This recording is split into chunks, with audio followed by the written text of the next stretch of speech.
अकबर बीरबल की दूसरी मुलाकात। कुछ दिन बीतने के बाद महेशदास यानी बीरबल बादशाह अकबर की दी गई कीमती अंगूठी को उलट पलट कर देखा करते थे। वो अंगूठी काफ़ी महंगी थी। उसे अच्छी तरह याद था कि बादशाह अकबर ने उसे अंगूठी की निशानी दिखाकर कभी मिलने के लिए बुलाया था। महेशदास पहले कभी राजधानी नहीं गए थे और न ही वह वहाँ किसी को जानते थे। कुछ दिन बीते, फिर एक दिन महेशदास ने तय कर ही लिया कि वो बादशाह अकबर से मिलने जाएंगे। उसने शहर जाने के लिए अपना सामान बांधा और आगरा के लिए निकल पड़े। जब महेशदास महल में पहुंचे तो एक दरबान ने दरबार में जाने से रोक लिया। बादशाह ने कुछ दिनों पहले मुझे ये अंगूठी दी थी और कहा था कि तुम्हें जब भी फुर्सत मिले मुझसे मिलने के लिए मेरे शाही दरबार चले आना। अंगूठी देखते ही दरबान को लालच आ गया।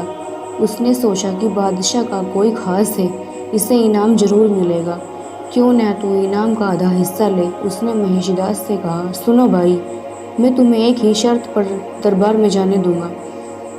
ठीक है भाई, अपनी शर्त बताओ, महेशदास बोला। तब दरबान में महेश से कहा, अगर बादशाह अकबर से मिलने के बाद तुम्हें कोई इनाम मिला तो उसमें से आधा हिस्सा मुझे देना होगा। दरबान की बात सुनकर महेशदास को काफ़ी गुस्सा भी आया, लेकिन उसने फिर भी लालची दरबान की शर्तें मान ली। जब महेशदास अंदर पहुंचे तो अकबर का शाही दरबार लगा हुआ था। महेश दरबार और महल की सुंदरता देखकर बहुत खुश हुए। सारे दरबारी अपने अपने स्थानों पर थे। दरबार की सुंदरता कुछ अलग ही थी। तुम यहाँ क्या करने आए हो नौजवान? अकबर बादशाह ने पूछा। जापना में महेशदास हूँ। कुछ दिनों पहले आपसे मेरी मुलाकात हुई थी और आपने मुझसे दरबार में आने के लिए कहा था, लेकिन बादशाह अकबर को याद नहीं आया कि तब महेश ने वो अंगूठी दिखाई और जंगल में रास्ता भटकने वाली सारी बात बताई।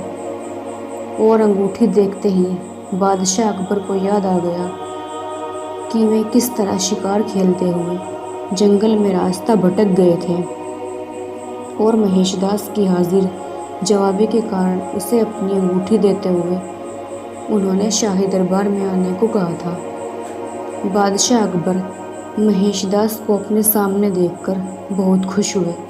वे महेश की हाजिर जवाबी के दीवाने हो चुके थे। उन्होंने खुश होकर कहा, जो तुम्हारे जी में आए इनाम मांग लो। महेशदास को दरबान की बात अच्छी तरह याद थी। उसने कहा, जापना, मुझे 50 कोड़े लगवाए जाएं।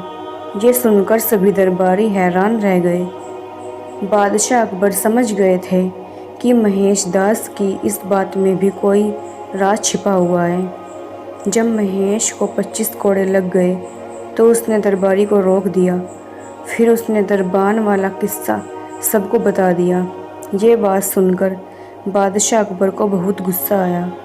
उन्होंने लालची दरबान को दरबार में हाजिर होने का हुक्म दिया। बादशाह अकबर ने उसे 50 कोड़े मारने और 5 साल तक कैद में रखने की सज़ा दी।